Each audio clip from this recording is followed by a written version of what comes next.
Hello my scrappy friends! Laura here with a layout for the UK Scrappy YouTubers Cooperative. Our theme for this little hop is summer, and I have pulled out a photo of an ice lolly. I could do with an ice lolly now. I've just recorded the best voiceover I've ever done and it didn't record. So, take two. Here we go, again. I want my title to be Summer, Summer, Summertime. I'm not going to sing you the song, but you know the song I mean. I've got a couple of acetate pieces from Pretty Little Studio. At the moment, one of them says Happy Summer, but I'm going to snip that off. I've got some ice lollies fussy cut from a CraftyTemplates project lifestyle pocket card.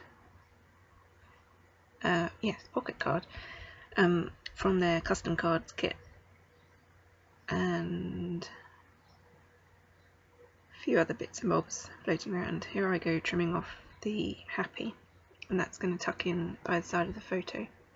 I'm going for a structured but still loose style grid, so it's not going to be a regular grid, but each of these little embellishments and the title, etc., are going to have their own little box.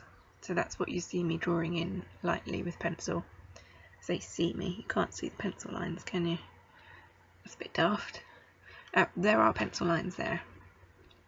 Coming in with the other half of my title, these are from Pretty Little Studio again, and these dark blue ones I think are simple stories, but they've been in my stash for so long that I couldn't be entirely sure. I'm trying to spread my colours around the page as evenly as possible. At the moment I've got a bright blue heart. I'm going to lose that because it's standing out too much. The other colours are working together really well. Adding a few stickers. Again, these are not current stash but from Pretty Little Studio. I'm trying to get my greens evenly spread, my blues evenly spread, my corally colours evenly spread. The yellow at the moment is fairly even with the Summer Summer at the top, the ice lolly in the photo, and then the little heart. And I'm going to throw in some more greens. And people say that they struggle with greens and there's so many different shades and they don't go together, and I can't understand it. You never look at a garden and say, oh, there's too much green in here.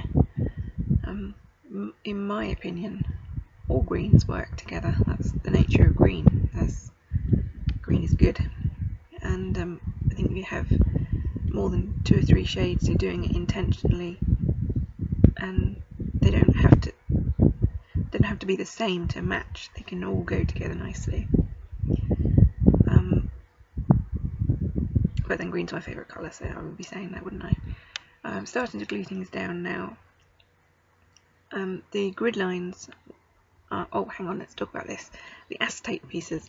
I'm just using my usual glue, just Tombow Mono Multi.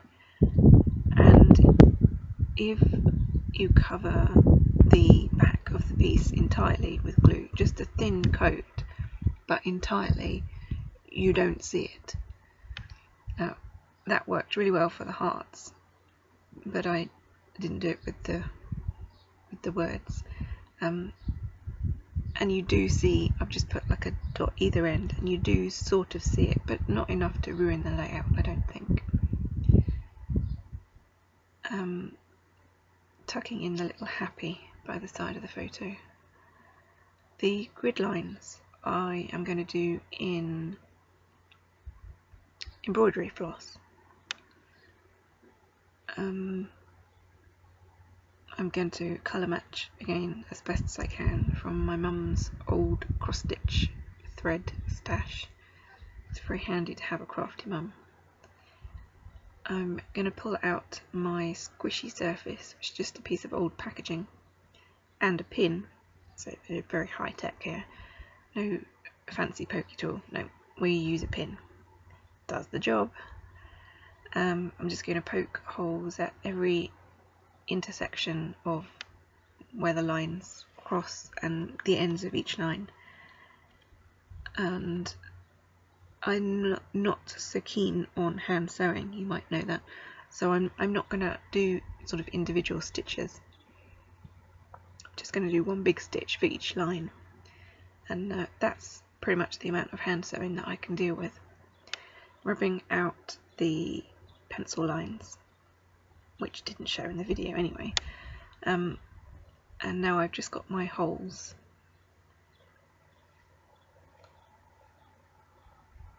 And there we go, I have colour matched as best as I can.